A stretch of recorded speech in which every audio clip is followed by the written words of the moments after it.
ona mwenye haki kaachwa, wala mzao wake kuomba chakula, bali wenye haki hawataaibika wakati wa ubaya.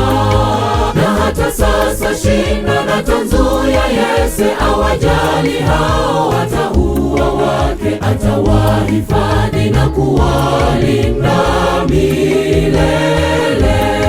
Sijawahi ona mwenye haki kaachwa, wala mzao wake kuomba chakula, bali wenye haki hawataaibika wakati wa ubaya. Na hata sasa shina na tanzu ya Yese awajali hao, watauwa wake atawahifadhi na kuwalinda milele. Aliwaona wenye njaa, aliwapa chakula, wagonjwa nao wakaja akawaponya. Aliwajali na kuwathamini wale wenye dhambi, akawaambia, inuka, msitende dhambi tena. Sijawahi ona mwenye haki wala mzao wake kuomba chakula, bali wenye haki hawataaibika wakati wa ubaya. Hata sasa shina tanzu ya Yese watauwa wake atawahifadhi na kuwalinda milele.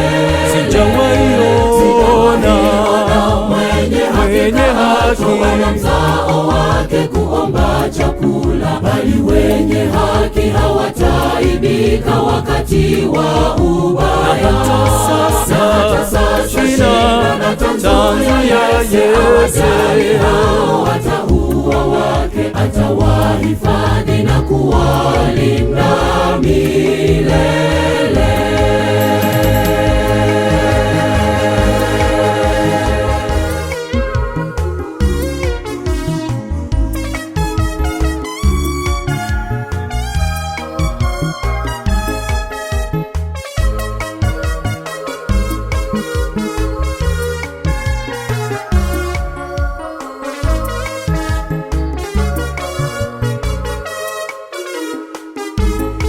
Je, ni nani awezaye kujiokoa nafsi yake, isipokuwa uwezo wa Mungu? Ndiye awezaye kutuokoa. Uwezo anao Mungu pekee.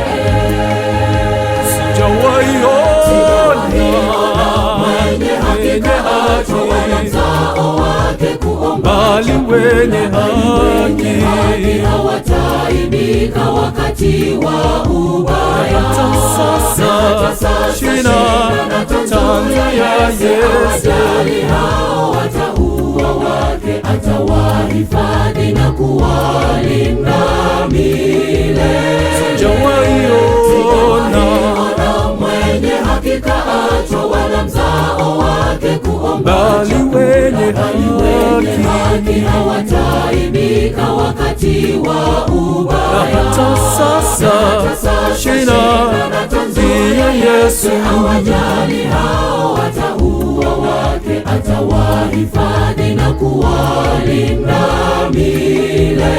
ndivyo asema. Mimi ni pamoja nawe, usifadhaike, mimi ni Mungu wako. Nitakutia nguvu, nitakushika kwa mkono wangu wa kuume. Yeye asema, mimi ni pamoja nawe, usifadhaike, mimi ni Mungu wako. Nitakutia nguvu, nitakushika kwa mkono wangu wa kuume. Na hata sasa shina na tanzu ya Yese awajali hao, watauwa wake atawahifadhi na kuwalinda milele.